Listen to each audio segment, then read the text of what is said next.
2022ला एकनाथ शिंदेंनी उद्धव ठाकरेंची शिवसेना फोडली. या घडामोडीची माहिती उद्धव ठाकरेंना आधी नव्हती, पण शरद पवारांना त्याची कुणकुण लागल्याची चर्चा होती. सरन्यायाधीश DY चंद्रचूड यांनी त्यावेळी टिप्पणी केली होती की जर उद्धव ठाकरे यांनी मुख्यमंत्रीपदाचा राजीनामा दिला नसता तर न्यायालय सरकार वाचवण्याच्या भूमिकेत असू शकले असते. अशीच भूमिका शरद पवारांनीही घेतली होती असे सांगितले जाते. अजित पवारांच्या बंडाची पूर्वकल्पना शरद पवारांना होती अशी ही चर्चा होती.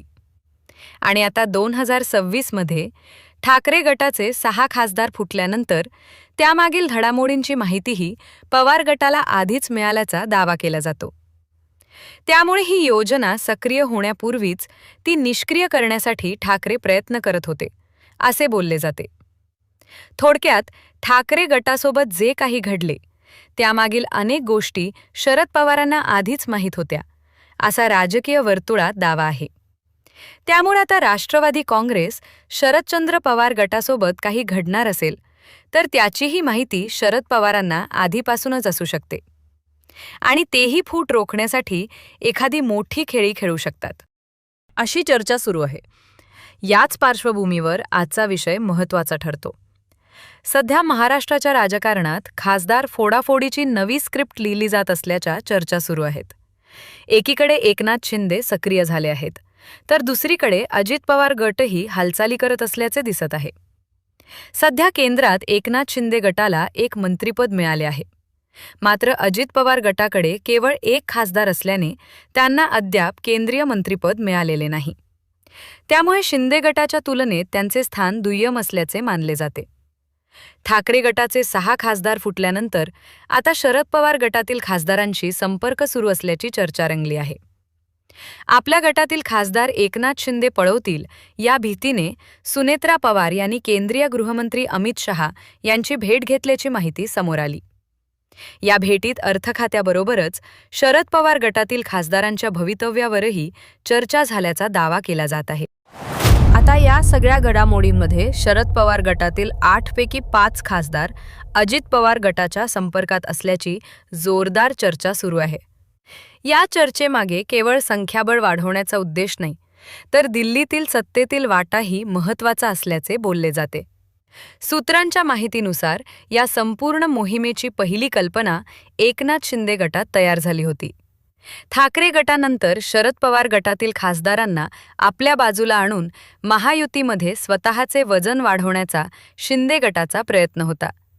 मात्र महाराष्ट्राच्या राजकारणातील चाणक्य म्हणून ओळखल्या जाणाऱ्या शरद पवारांना या संभाव्य बंडाची माहिती आधीच मिळाली अशी चर्चा आहे. शरद पवारांनी आपल्या खासदारांना बांधून ठेवण्याचे प्रयत्न सुरू केले आणि तेव्हाच महायुतीतील दुसरा घटक असलेल्या अजित पवार गटानेही या शर्यतीत उडी घेतली. शिंदे गट बाजी मारणार हे लक्षात येताच सुनेत्रा पवार दिल्लीला गेल्या आणि त्यांनी अमित शहा यांची भेट घेतली.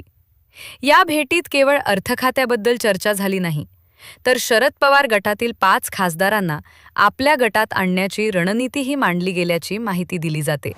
राष्ट्रवादीवर हक्क सांगणाऱ्या अजित पवार गटासाठी हे खासदार आपल्या गटात आणणे म्हणजे दिल्लीच्या दरबारात स्वतःचे महत्त्व पुन्हा सिद्ध करण्यासारखे आहे. या सगळ्या फोडाफोडीमागे फक्त संख्याबळ वाढवणे हा उद्देश नाही, तर दिल्लीतील सत्तेत अधिक वाटा मिळवणे हा मोठा डाव असल्याचे सांगितले जाते. यापूर्वी एकनाथ शिंदेंनी शिवसेनेचे खासदार आपल्या बाजूला वळवून केंद्रीय मंत्रिपद मिळवले होते. त्याच सूत्राचा वापर आता अजित पवार गट करत असल्याची चर्चा आहे. जर शरद पवार गटातील 5 खासदार फुटले तर अजित पवार गटाचे संख्याबळ 6 पर्यंत जाईल आणि त्याच बळावर मोठे केंद्रीय मंत्रिपद मिळवण्याचा प्रयत्न केला जाईल असे बोलले जाते. यामुळे सुनेत्रा पवार यांचे पक्षातील महत्त्व वाढेल आणि त्यांची प्रतिमा अधिक मजबूत होईल. जर ही बंडखोरी प्रत्यक्षात यशस्वी झाली तर महाराष्ट्राच्या राजकारणात मोठा भूकंप होऊ शकतो. 8 पैकी 5 खासदार जाणे म्हणजे शरद पवारांसाठी हा मोठा राजकीय धक्का ठरेल.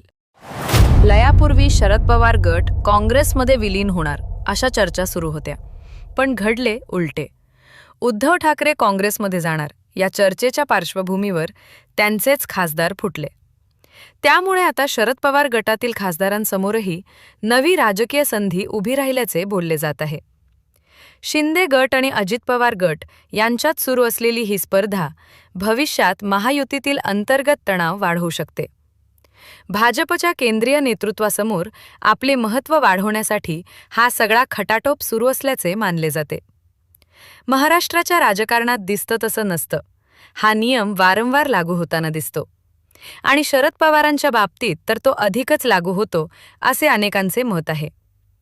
जर खासदार फुटण्याची वेळ आलीच तर शरद पवारांकडे बी प्लॅन तयार असल्याची चर्चा आहे.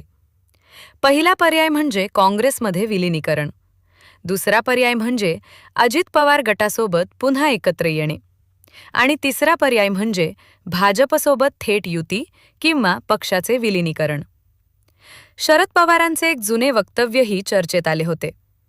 त्यांनी म्हटले होते की सत्तेच्या बाजूला पुटसायचे की विरोधी बाकावर, याचा निर्णय सुप्रिया सुळे यांनी घ्यायचा आहे.